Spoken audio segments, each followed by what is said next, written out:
राधे राधे सभी को। आज की वीडियो में हम जानेंगे कि सावन के महीने में लड्डू गोपाल की हम सेवा कैसे करें, किन चीज़ों का भोग हम ठाकुर जी को लगाएं, झूला हमें कब से कब तक झुलाना है और कैसे झुलाना है, और किन चीज़ों का भोग हमें ठाकुर जी को नहीं लगाना चाहिए।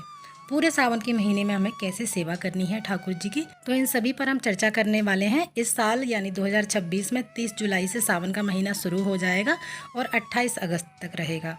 तो पूरे सावन के महीने हमें ठाकुर जी की सेवा कैसे करनी है, तो मैं अपने ठाकुर जी को जगा कर लेकर के आ रही हूँ, क्योंकि हमारे ठाकुर जी जो हमारे वाले रूम में ही सोते हैं जिसमें एसी लगा है, और इनके कमरे में, हमारे ठाकुर जी के कमरे में सिर्फ पंखा है, इसलिए इनको हम वहीं सुलाते हैं। तो सबसे पहले तो मैं अपने ठाकुर जी के लिए हरे हरे रंग की ड्रेसें निकाल लूँगी। पूरे सावन के महीने चाहे तो आप हरे रंग की ड्रेसें पहना सकते हैं या फिर कोई भी रंग बिरंगे कलर की पहना सकते हैं, क्योंकि सावन का महीना हरा भरा महीना होता है।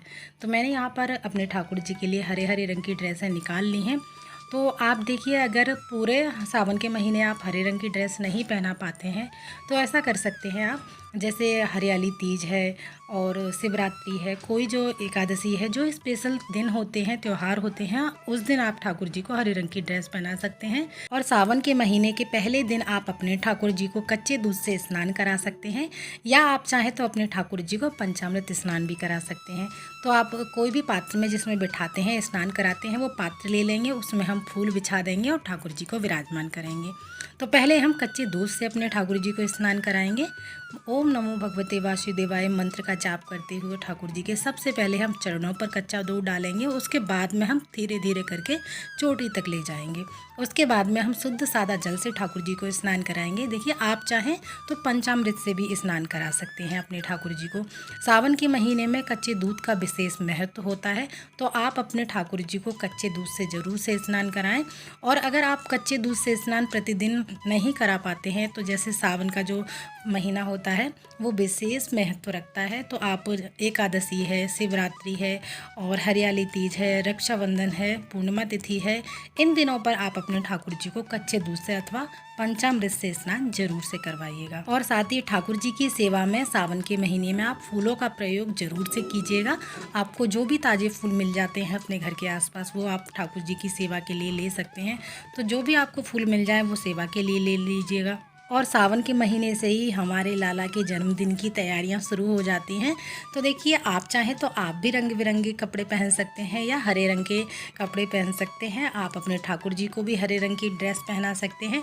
आप चाहें तो हरियाली तीज पर और जो विशेष दिन होते हैं उस दिन नई ड्रेस पहना सकते हैं।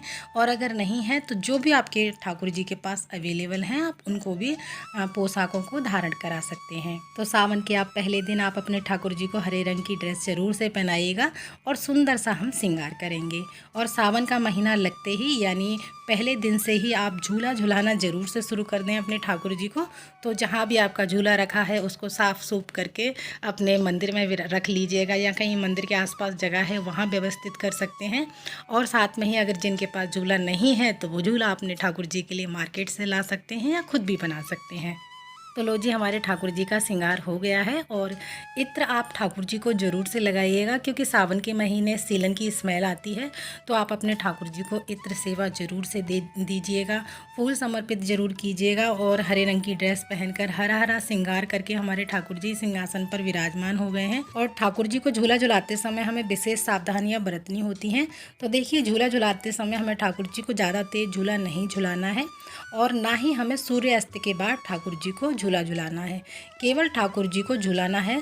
तो आप सुबह के समय में जैसे पूजा आपने कर ली, थोड़ा बहुत देर के लिए आप ठाकुर जी को दिन में झुला सकते हैं। और साथ ही लड्डू गोपाल जी को झूला झुलाते समय हमें ना तो कोई भोग लगाना है और ना ही उनको भोग पवाना है। अगर आपको जो कोई भी भोग लगाना है वो आप झूले से उतार करके या झूला में अगर बिठा रहे हैं उससे पहले आप भोग लगा दीजिएगा। और कभी भी हमें झूला ना खाली नहीं झुलाना चाहिए।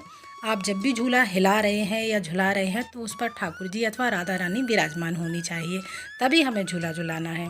और सावन के महीने में हमें ठाकुर जी को किन चीज़ों का भोग लगाना चाहिए, तो देखिए, सावन के महीने में हमारे ठाकुर जी को घेवर अति प्रिय है।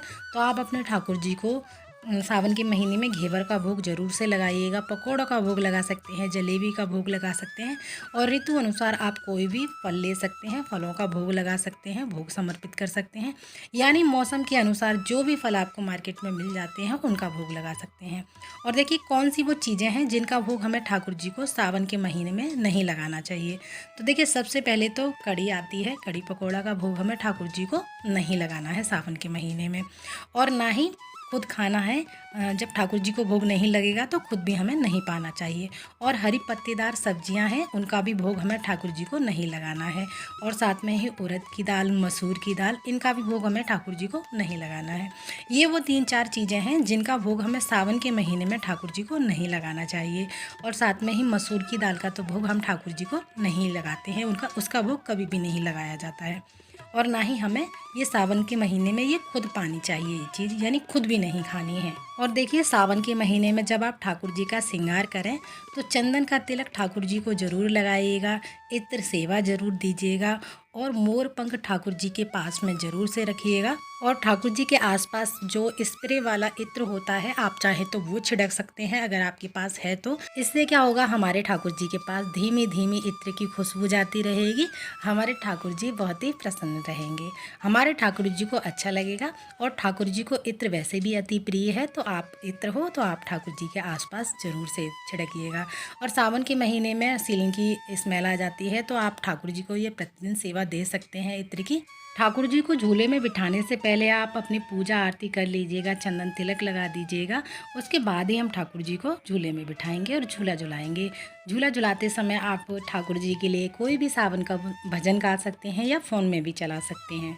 या फिर आप चाहें तो सावन के महीने में ठाकुर जी के लिए फूल बंगला भी सजा सकते हैं। और आपके घर में और भी सदस्य हैं, बच्चे हैं, तो वो भी ठाकुर जी को धीरे धीरे करके झूला झुला सकते हैं।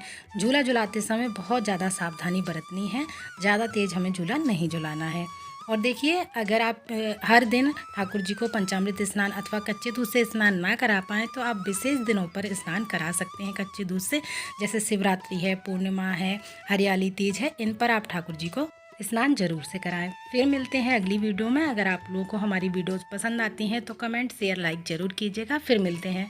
राधे राधे।